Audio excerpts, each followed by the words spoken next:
दोस्तों स्वागत है आप सभी का हमारे इस यूट्यूब चैनल हाई टारगेट में।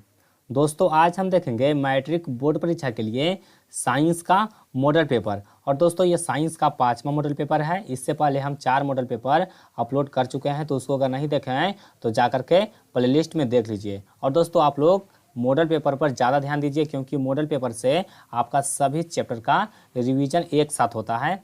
तो आप लोग मॉडल पेपर को पूरे वीडियो को देखिए और लास्ट तक देखिए। और दोस्तों इसमें हम लोग टोटल 50 VVI क्वेश्चन देखेंगे।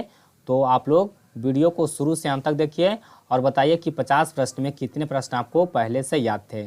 और दोस्तों इसमें बहुत सारे ऐसे प्रश्न हैं जो बहुत सारे स्टूडेंट से नहीं बनेंगे, तो आप देख लीजिए कि आपसे बनता है या फिर नहीं बनता है। तो चलिए हम लोग देखते हैं पहला प्रश्न। देखिए पहला प्रश्न कहता है कि पानी में डूबे एक उत्तल लेंस की फोकस दूरी हवा में इसकी फोकस दूरी की अपेक्षा, यानी कि कह रहा है कि कोई उत्तल लेंस है, उसका फोकस दूरी कितना होगा, यानी कि जब वो पानी में डूबा हुआ रहेगा और वो हवा में रहेगा तो उसका अपेक्षा में बताना है कि उसका फोकस दूरी कितना होगा। यानी कि जब पानी में होगा तो उसका फोकस दूरी हवा की अपेक्षा क्या होगा। तो दोस्तों उसका हवा की अपेक्षा जो फोकस दूरी होगा वो कम होगा, इसको आपको याद रखना है। हमारा सही उत्तर क्या होगा, ऑप्शन बी होगा। चलिए उसके बाद देखते हैं दूसरा प्रश्न को। देखिए कहता है कि जब CO2 यानी कि जब कार्बन डाइऑक्साइड गैस को पानी में घोला जाता है तो विलयन का pH होगा। तो देखिए इसको हम लोग कैसे सॉल्व करेंगे। तो देखिए जब कार्बन डाइऑक्साइड गैस को हम लोग जल में घोलते हैं तो जल होता है उसका क्या होता है, वो अम्लीय हो जाता है। क्या हो जाता है, जल है वो अम्लीय हो जाता है। यानी कि CO2 को अगर हम लोग जल में घोलेंगे तो घोल कैसा होगा, अम्लीय होगा। और अम्ल का pH मान कितना होता है, तो 7 से कम होता है। हमारा उत्तर क्या होगा, ऑप्शन सी होगा। चलिए उसके बाद आपको देखिए फॉर्मूला पूछा गया है। आपको पूछा गया है कि विरंजक चूर्ण का अनुसूत्र होता है। दोस्तों विरंजक चूर्ण का अनुसूत्र क्या होता है, तो विरंजक चूर्ण का अनुसूत्र होता है CaOCl2, यानी कि ऑप्शन सी यहाँ पर बिल्कुल सही आंसर है। चलिए उसके बाद देखते हैं चौथा प्रश्न। देखिए ये भी महत्वपूर्ण प्रश्न है, ये भी आपके बोर्ड एग्जाम में पूछा जा चुका है। आप क्वेश्चन बैंक पलट करके देख सकते हैं। देखिए कहता है कि एक एमीटर का परिसर, यानी कि एक एमीटर का जो रेंज है वो कितना है, 0.3 एम्पियर है। यानी कि यह अधिकतम 0.3 एम्पियर धारा माप सकता है, इसका रेंज इतना है। उसके बाद कहता है कि इस एमीटर के स्केल पर डिवीजनों की संख्या 30 है, यानी कि उस पर कुल कितना डिवीजन है, तो 30 डिवीजन है। तो कहता है कि उस एमीटर का अल्पमांक यानी कि उसका लीस्ट काउंट कितना होगा। अब देखिए इसका मतलब क्या होता है। तो मान लीजिए कि ये देखिए ये मीटर का स्केल है और ये यहाँ से 0 से स्टार्ट है और यहाँ कहाँ तक अंत है, 0.3 तक अंत है। यानी कि इतना एम्पियर धारा को ये मापता है। इसका जो रेंज है वो 0.3 एम्पियर है। और इसमें कुल कितना डिवीजन है, तो इसमें कुल 30 डिवीजन है। तो जो इसका जो पहला डिवीजन होगा, इसका यहाँ से 0 से पहला डिवीजन होगा, यानी कि इसका जो लीस्ट काउंट होगा, यानी कि सबसे कम धारा या कितना माप सकता है। तो इसको हम लोग कैसे बनाएंगे, तो देखिए जितना डिवीजन रहेगा, यानी कि जितना डिवीजनों की संख्या रहेगा उसको हम लोग कुल धारा से भागा दे देंगे। तो यहाँ पर देखिए 0.3 है और उसको भागा देंगे 30 से, तो कितना होगा, देखिए ऊपर से दशमलव हटाएंगे, नीचे एक शून्य होगा, 100 से कट जाएगा, यानी कि कितना हो जाएगा 1/100। और 1/100 को हम लोग 0 पॉइंट कितना लिख सकते हैं, 0.1 लिख सकते हैं। यानी कि ये जिसका जो लीस्ट काउंट होगा वो कितना होगा, ऑप्शन डी हो जाएगा 0.01 एम्पियर। इसको इस तरह से आपको बनाना है। देखिए एक तरह से ये न्यूमेरिकल टाइप प्रश्न है। चलिए उसके बाद देखते हैं पांचवा प्रश्न को। देखिए पांचवा प्रश्न कहता है कि एक भूरे रंग का चमकदार तत्व X को वायु की उपस्थिति में गर्म करने पर वह काले रंग का हो जाता है, X का नाम बताइए। अब देखिए कहता है कि एक क्या है, भूरे रंग का चमकदार है, चमकदार तत्व है, मतलब कि कोई तत्व X यानी कि तत्व आपको नहीं दिया गया है। कर रहा है कि वह वायु की उपस्थिति में गर्म करने पर वह काले रंग का हो जाता है। तो कह रहा है कि एक्स का नाम बताइए। तो देखिए आपको ऑप्शन दिया हुआ है क्या चीज़, सोडियम, मैग्नीशियम, कॉपर और पोटेशियम। तो दोस्तों देखिए जो कॉपर होता है यानी कि जो तांबा होता है वो कैसा होता है, भूरा रंग का होता है। और जब इसको हम लोग वायु की उपस्थिति में गर्म करते हैं तो वह काला हो जाता है। तो ये कौन सा तत्व है, कॉपर है, यानी कि तांबा है। हमारा उत्तर क्या होगा, ऑप्शन सी होगा। देखिए इसको आसानी से आप समझ सकते हैं। कह रहा है कि भूरे रंग का चमकदार तत्व, तो देखिए इसमें भूरे रंग का कौन है, तो भूरा रंग का होता है कॉपर, हल्का सा पीला टाइप में रहता है, यानी कि भूरा कलर का रहता है। तो इसको आप इस तरह से याद कर सकते हैं। चलिए उसके बाद देखते हैं अगला प्रश्न। इसको देखिए हम कल बता चुके हैं। ग्लूकोज में कार्बन के कितने अणु होते हैं? दोस्तों जल्दी से इसका आंसर आप लोग कमेंट में बताइए कि ग्लूकोज में कार्बन के कितने अणु होते हैं। तो सबसे पहले आप लोग ग्लूकोज का अणुसूत्र कमेंट कीजिए कि ग्लूकोज का अणुसूत्र क्या होता है, उससे आप बता सकते हैं, यानी कि अणुसूत्र देख करके बता सकते हैं कि उसमें कार्बन के कितना अणु है। तो जल्दी से आप लोग इसका आंसर कमेंट बॉक्स में दे दीजिए। चलिए उसके बाद हम लोग देखते हैं 7वां प्रश्न को। देखिए 7वां प्रश्न भी मोस्ट इंपोर्टेंट प्रश्न है। देखिए कहता है भ्रूण को माँ के रुधिर से ही पोषण मिलता है, इसके लिए एक विशेष संरचना होती है जिसे कहते हैं, यानी कि भ्रूण होता है, यानी कि जब बच्चा माँ के पेट में होता है तो वह भ्रूण अवस्था में रहता है। तो कहता है कि भ्रूण को रुधिर से ही पोषण मिलता है, यानी कि उसके रुधिर से पोषण मिलता है। तो कहता है इसके लिए एक विशेष संरचना होती है, इसको क्या कहते हैं? तो इसको हम लोग कहते हैं प्लेसेंटा। क्या कहते हैं इसको? हम लोग प्लेसेंटा कहते हैं। तो हमारा उत्तर क्या होगा? ऑप्शन सी होगा। चलिए उसके बाद हम लोग देखते हैं 8वां प्रश्न। देखिए कहता है विकास के आधार पर निम्नलिखित में से किसका शरीर कहता है कि अभिकल्प उत्तम है? दोस्तों कहता है कि अभिकल्प किसका शरीर है वो उत्तम है। तो देखिए आपको ऑप्शन दिया है जीवाणु, मकड़ी, मछली और चिंपांजी। तो दोस्तों विकास के आधार पर सबसे अधिक अभिकल्प किसका उत्तम है? तो चिंपांजी का है, यानी कि ऑप्शन डी यहाँ पर बिल्कुल सही होगा। चलिए उसके बाद देखते हैं 9वां प्रश्न को। देखिए कहता है कि नीचे दी गई अभिक्रिया में संबंध कौन सा कथन सत्य है, यानी कि इसमें कौन सा कथन सत्य है? तो देखिए अभिक्रिया देखिए ZnO प्लस सी, उसके बाद अभिक्रिया करके बना रहा है Zn प्लस CO। तो दोस्तों इसमें क्या हो रहा है? इसमें देखिए कार्बन है वो क्या हो रहा है? उपचयित हो रहा है। क्या हो रहा है? कार्बन है वो उपचयित हो रहा है। तो इसका उत्तर क्या हो जाएगा? ऑप्शन ए हो जाएगा। चलिए उसके बाद देखते हैं अगला प्रश्न को। देखिए अगला प्रश्न ये भी मोस्ट इंपोर्टेंट है। देखिए 10वां प्रश्न कहता है कि कौन सी गैस उत्सर्जित होगी जब धातुएं जल से अभिक्रिया करेगी? दोस्तों धातुएं जब जल से अभिक्रिया करेगी तो कौन सी गैस उत्सर्जित होगी? तो दोस्तों जब धातु यहाँ पर जल से अभिक्रिया करेगा तो कौन सा गैस निकलेगा? तो हाइड्रोजन गैस निकलेगा। हमारा उत्तर क्या होगा? ऑप्शन सी होगा। चलिए उसके बाद देखते हैं अगला प्रश्न। देखिए यह प्रश्न भी मोस्ट इंपोर्टेंट प्रश्न। देखिए 11वां प्रश्न कहता है कि निम्नलिखित में से कौन सा एक प्राकृतिक पारिस्थितिकी तंत्र है? दोस्तों इसमें कौन एक प्राकृतिक पारिस्थितिकी तंत्र है? तो देखिए आपको ऑप्शन दिया हुआ ए में तालाब, बी है फसल क्षेत्र, सी है झील और डी है जंगल। तो दोस्तों इसमें कौन प्राकृतिक पारिस्थितिकी तंत्र है? तो इसमें हो जाएगा झील। क्या हो जाएगा? झील हो जाएगा, यानी कि ऑप्शन सी यहाँ पर बिल्कुल सही है। चलिए उसके बाद देखिए अगला प्रश्न। देखिए 12 नंबर सवाल ये भी मोस्ट इंपोर्टेंट है। देखिए इसको भी आप लोग ध्यान से समझिए। देखिए कहता है कि तत्व X, यानी कि कोई तत्व है वो X है, उसके बाद कहता है कि XCl2 सूत्र का एक क्लोराइड बनाता है जो ठोस है, जिसका गलनांक उच्च है। आवर्त सारणी में यह संभवतः दिए गए किस तत्व के वर्ग के समूह के अंतर्गत आता होगा? देखिए कोई तत्व है वो क्लोरीन से भी क्रिया करके क्या बना रहा है? तो क्लोराइड बना रहा है। देखिए क्या बना रहा है? क्लोराइड बना रहा है। देखिए ये यहाँ पर Cl2 है। तो देखिए यहाँ पर आप देख रहे हैं कि यहाँ पर Cl2 यानी कि इसका संयोजकता कितना है? 2 है। तो X का संयोजकता 2 है, तो आप लोग को देखना है कि इसमें किसका संयोजकता है वो 2 होगा, यानी कि क्लोरीन के साथ यहाँ पर Cl2 लगा हुआ है। तो आपको देखना है कि कौन से ग्रुप का जो तत्व होता है उसका संयोजकता 2 होता है। तो देखिए मैग्नीशियम का यहाँ पर संयोजकता 2 होता है। तो मैग्नीशियम में जितने भी इसके वर्ग में तत्व आएगा वह जो होगा उसका संयोजकता 2 होगा, और वह क्लोरीन से अभिक्रिया करा के क्या बनाएगा? तो क्लोराइड बनाएगा, यानी कि मैग्नीशियम क्लोरीन से अभिक्रिया करके क्या बनाएगा? मैग्नीशियम क्लोराइड बनाएगा। तो इस तरह से इसका उत्तर क्या हो जाएगा? ऑप्शन बी हो जाएगा। चलिए उसके बाद देखते हैं अगला प्रश्न। देखिए 13 नंबर सवाल। देखिए कहता है कि नाइट्रोजन के द्विपरमाणुक अणु में कैसा आबंध होगा? यानी कि नाइट्रोजन के कराई की द्विपरमाणु, यानी कि 2 परमाणु रहेगा नाइट्रोजन का। तो देखिए नाइट्रोजन का अगर 2 परमाणु रहेगा तो इसके बीच में कितना बॉन्ड बनेगा? तो इसके बीच में ट्रिपल बॉन्ड बनेगा, यानी कि इसका संयोजकता कितना होता है? 3 होता है। तो हमारा उत्तर क्या होगा? ऑप्शन सी होगा। चलिए उसके बाद देखिए बहुत आसान सा क्वेश्चन लेकिन बहुत महत्वपूर्ण है।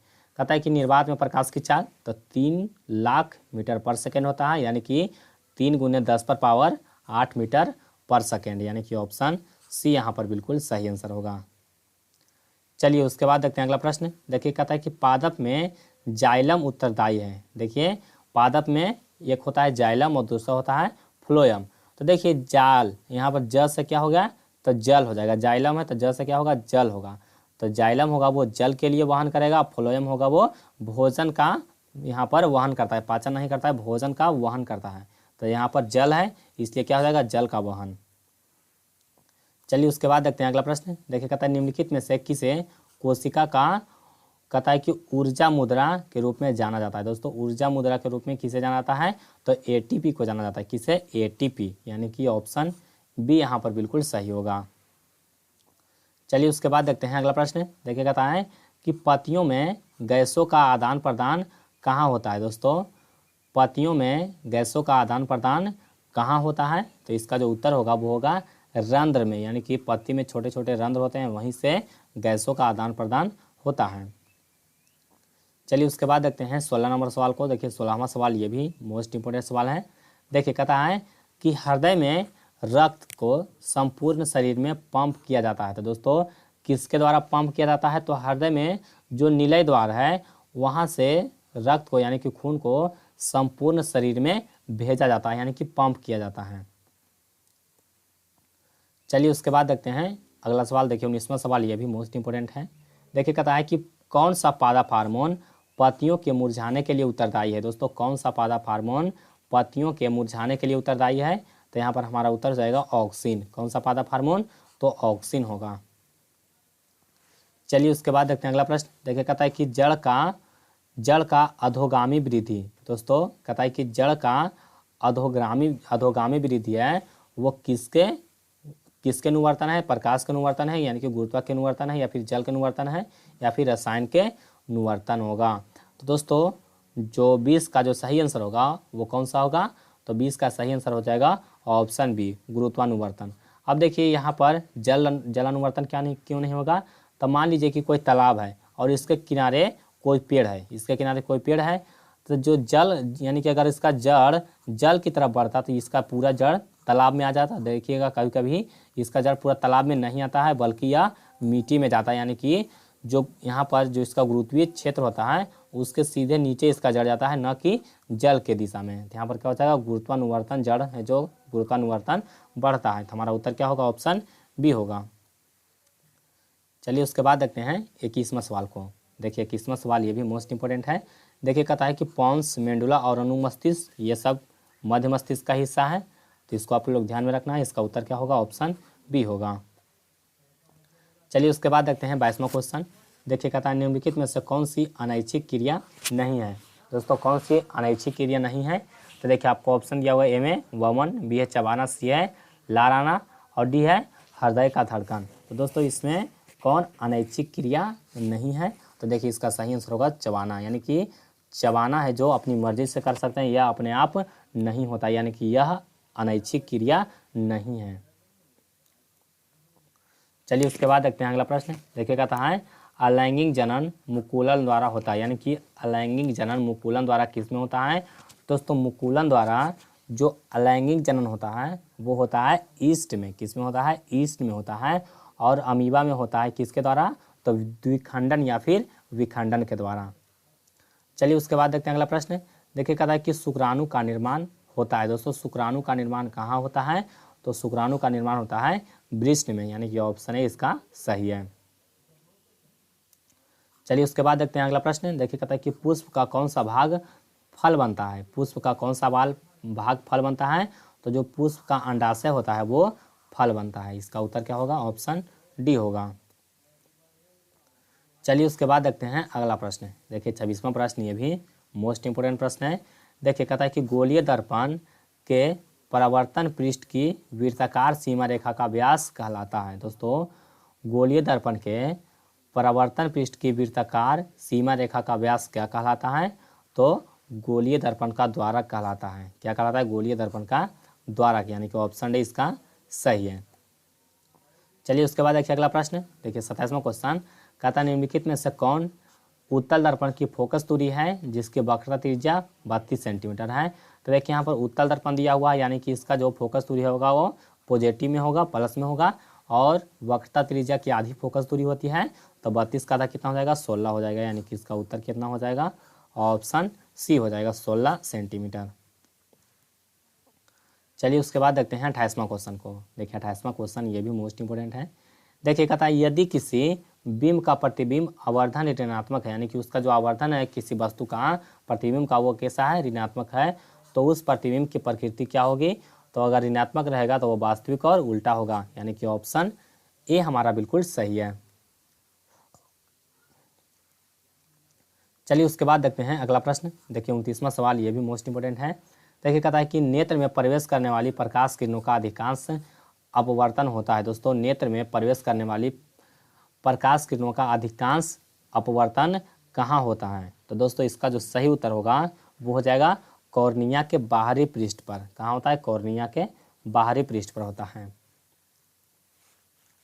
चलिए उसके बाद देखते हैं अगला प्रश्न। देखिए 30वां क्वेश्चन कहता है कि जब सूर्य का प्रकाश वायुमंडल से गुजरता है तो वायु के सूक्ष्म कण से किस रंग के अधिक प्रबलता से प्रकिरणित करता है। दोस्तों सबसे ज़्यादा प्रकिरणित कौन सा रंग होता है, तो नीला होता है, और सबसे कम तो लाल। तो इसको आपको ध्यान में रखना है, इसका उत्तर क्या होगा, ऑप्शन डी होगा।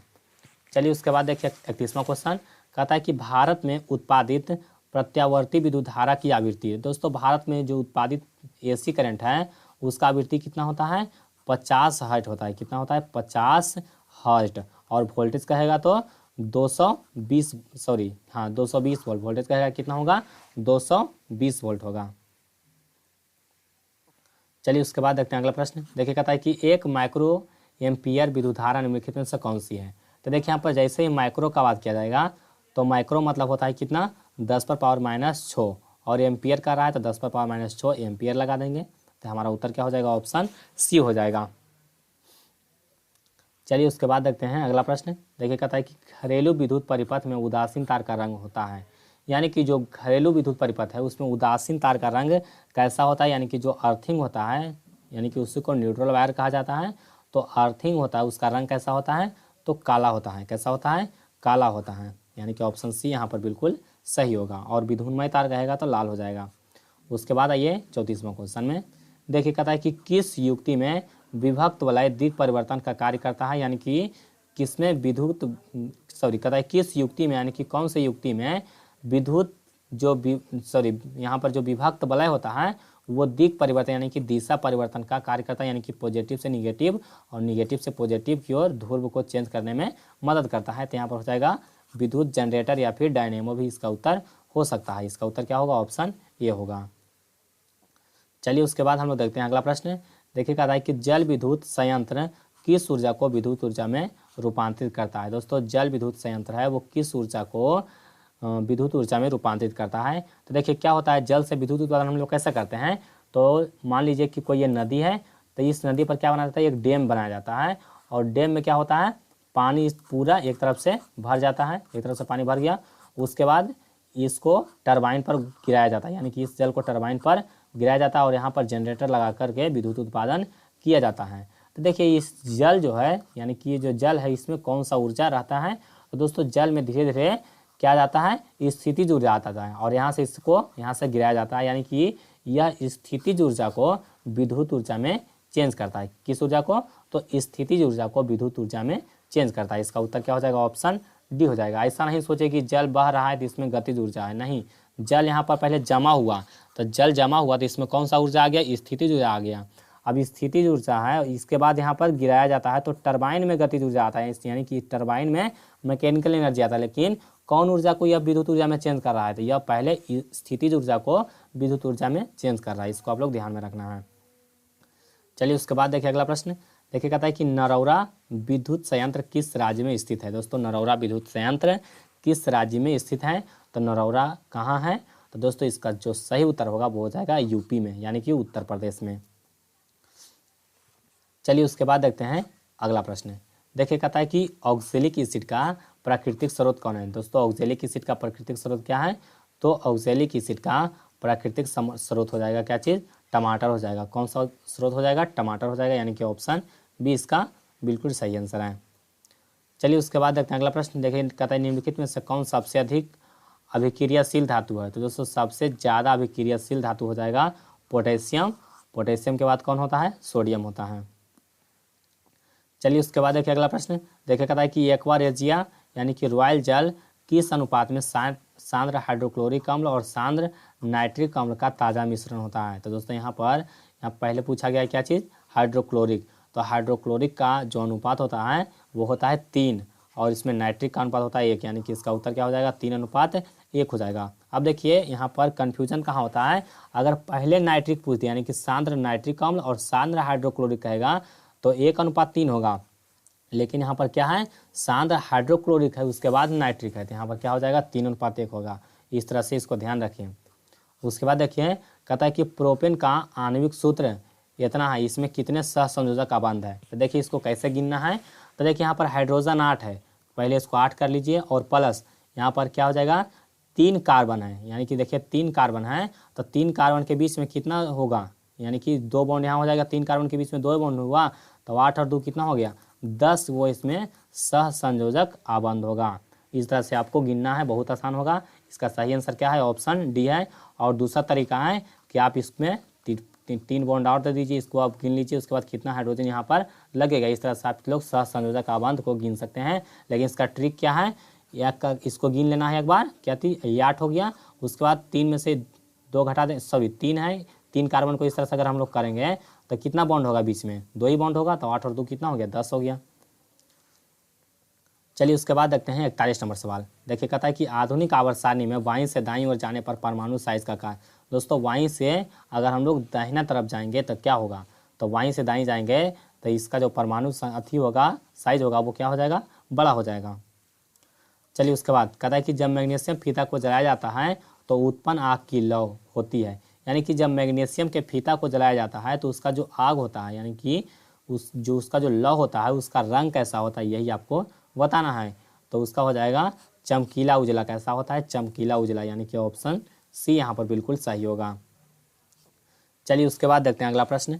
कहता है कि निम्नलिखित में से कौन सा यंत्र का उपयोग रक्त दाब यानी कि ब्लड प्रेशर मापने के लिए किया जाता है। दोस्तों ब्लड प्रेशर मापने के लिए स्फिग्नोमैग्नोमीटर का प्रयोग किया जाता है। किसका, तो स्फिग्नोमैग्नोमीटर, यानी कि हमारा उत्तर क्या हो जाएगा, ऑप्शन सी हो जाएगा। चलिए उसके बाद देखिए अगला प्रश्न। देखिए कहता है कि रक्त का कौन सा अवयव घायल स्थान से रक्त स्राव को मार्ग में रक्त का थक्का बनाकर अवरुद्ध करता है। तो दोस्तों कौन करता है, तो प्लेटलेट्स करता है। कौन करता है, प्लेटलेट्स करता है, यानी कि 44 का सही आंसर क्या होगा, ऑप्शन सी होगा। चलिए उसके बाद देखिए अगला प्रश्न। कहता है कि अवंट ग्रंथि को थायरॉक्सिन हार्मोन बनाने के लिए क्या आवश्यक है। दोस्तों कहता है अवंट ग्रंथि को थायरॉक्सिन हार्मोन बनाने के लिए क्या आवश्यक है, तो यहाँ पर क्या आवश्यक है, तो सोडियम, क्लोरीन, फास्फोरस या इनमें से सभी। तो दोस्तों ये तीनों आवश्यक है, यानी कि हमारा उत्तर क्या हो जाएगा, ऑप्शन डी हो जाएगा। चलिए उसके बाद देखते हैं अगला प्रश्न। देखिए कहता है कि मस्तिष्क का कौन सा भाग शरीर की स्थिति तथा संतुलन का अनुरक्षण करता है। तो दोस्तों इसका सही उत्तर हो जाएगा अनुमस्तिष्क, यानी कि जो अनुमस्तिष्क होता है वो शरीर की स्थिति, संतुलन और अनुरक्षण स्थिति और संतुलन का अनुरक्षण करता है। चलिए उसके बाद देखिए 47 नंबर सवाल। कहता है कि पादप हार्मोन साइटोकाइनिन सहायक है। दोस्तों साइटोकाइनिन जो हार्मोन है वो क्या होता है, तो प्रोह को अग्रभाग की लंबाई वृद्धि, इसके लिए भी तने की वृद्धि, पादप में प्रकाश की ओर मुड़ने के लिए, ये इनमें से सभी। तो दोस्तों यहाँ पर जो उत्तर हो जाएगा वो इनमें से सभी हो जाएगा, यानी कि तीनों के लिए सहायक होता है। इसको आप लोग ध्यान से एक बार पढ़ लीजिए। चलिए उसके बाद देखते हैं 48 नंबर सवाल। देखिए कहता है कि हाइड्रा में प्रजनन की विधि है। दोस्तों हाइड्रा में अभी बताए थे कि मुकुलन होता है हाइड्रा में, तो इसका उत्तर क्या होगा, ऑप्शन सी होगा। चलिए उसके बाद देखते हैं अगला प्रश्न। देखिए कहता है कि पुष्प का कौन सा भाग परागकण बनाता है। दोस्तों पुष्प का कौन सा भाग है वो परागकण बनाता है, तो यहाँ पर हो जाएगा पुंकेसर। कौन सा भाग, पुंकेसर भाग, यानी कि ऑप्शन सी यहाँ पर बिल्कुल सही होगा। चलिए उसके बाद हम लोग देखते हैं 50वां क्वेश्चन, और दोस्तों ये लास्ट प्रश्न है। देखिए कहता है कि निम्न में से कौन मादा मानव जनन तंत्र का भाग नहीं है। दोस्तों बताना है कि कौन सा जो शरीर का अंग है वो मादा जनन तंत्र का भाग नहीं है। तो देखिए आपको ऑप्शन दिया हुआ अंडाशय, गर्भाशय, शुक्रवाहिका और डिम्बाहिका। दोस्तों इसका जो सही उत्तर हो जाएगा वो हो जाएगा शुक्रवाहिका। शुक्रवाहिका है वो नर जनन तंत्र का भाग है। इसका उत्तर क्या हो जाएगा, ऑप्शन सी होगा। तो दोस्तों उम्मीद करता हूँ कि ये वीडियो आपको पसंद आया होगा, और अगर आपको वीडियो पसंद आया तो वीडियो को लाइक कीजिए, इसको अपने दोस्तों में शेयर कीजिए। और दोस्तों टोटल 50 क्वेश्चन समाप्त हो चुका है, और टाइम कितना लगा, तो 25 मिनट। तो आप लोग बताइए कि 50 क्वेश्चन में कितने क्वेश्चन आपको पहले से याद थे, तो जल्दी से इसका आंसर आप लोग कमेंट कीजिए। तो आज के लिए बस इतना ही, मिलते हैं आपको अगले वीडियो में।